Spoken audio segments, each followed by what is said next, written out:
Good morning dear students.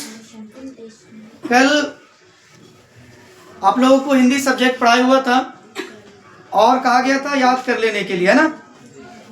तो आप लोगों ने याद कर भी लिया होगा। तो नंदिनी आप सुनाइएगा, नागरी लिपि कब तक सर्वदेशिक लिपि थी?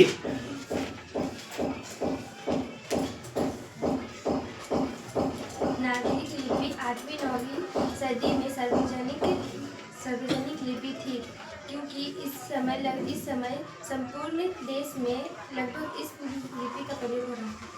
फिर से बोलिएगा दोबारा।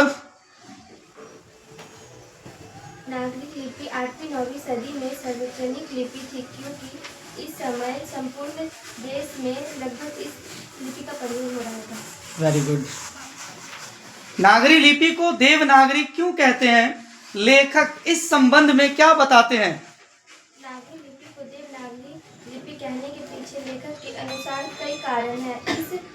इस लिपि का प्रयोग सबसे पहले गुजरात के नगर ब्राह्मणों ने किया था, इसलिए इसे देवनागरी लिपि कहते हैं। Very good.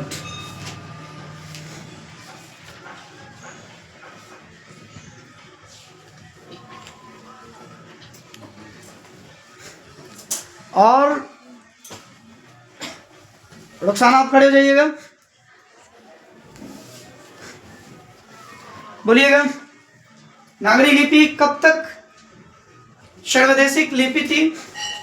नागरी लिपि 8वीं-9वीं सदी में सार्वजनिक लिपि थी, क्योंकि इस समय संपूर्ण देश में लगभग इसका प्रयोग किया जाता था, इसलिए इसे नागरी। Very good. अगला क्वेश्चन है, नगरी लिपि को देवनागरी क्यों कहते हैं? लेखक इस संबंध में क्या बताते हैं? नागरी लिपि को देवनागरी लिपि कहने के पीछे लेखक के अनुसार कई कारण हैं। इस लिपि का प्रयोग सबसे पहले गुजरात के नागर ब्राह्मणों ने किया था, इसलिए इसे देवनागरी लिपि कहते हैं। वेरी गुड, बैठ जाइए। हाँ अली आप सुनाइएगा, खड़े जाओ।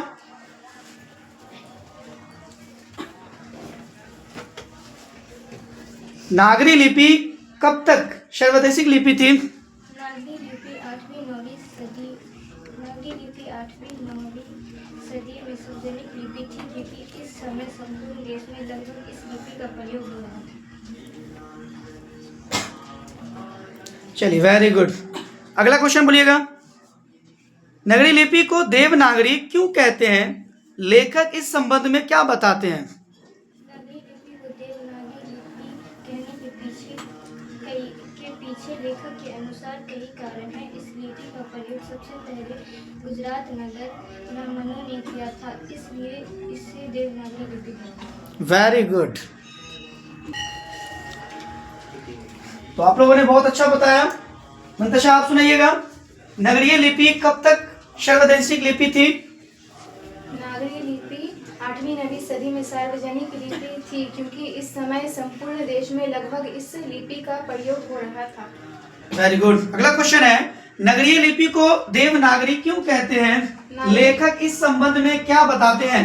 नागरी लिपि को देवनागरी लिपि कहने के पीछे लेखक के अनुसार कई कारण हैं। इस लिपि का प्रयोग सबसे पहले गुजरात के नगर ब्राह्मणों ने किया, इसलिए इसे देवनागरी लिपि कहते हैं। चलिए वेरी गुड। मंतशा के लिए ताली मारिए आप लोग, बहुत अच्छा बोला। Very good very good. बैठिए। तो आप में से और कौन याद किए हुए हैं? तो जितने भी आप लोगों ने सुनाया बहुत अच्छा। इसी तरह आप लोगों को याद करना आगे, ताकि हिंदी में कोई प्रॉब्लम नहीं हो आप लोगों को, है ना।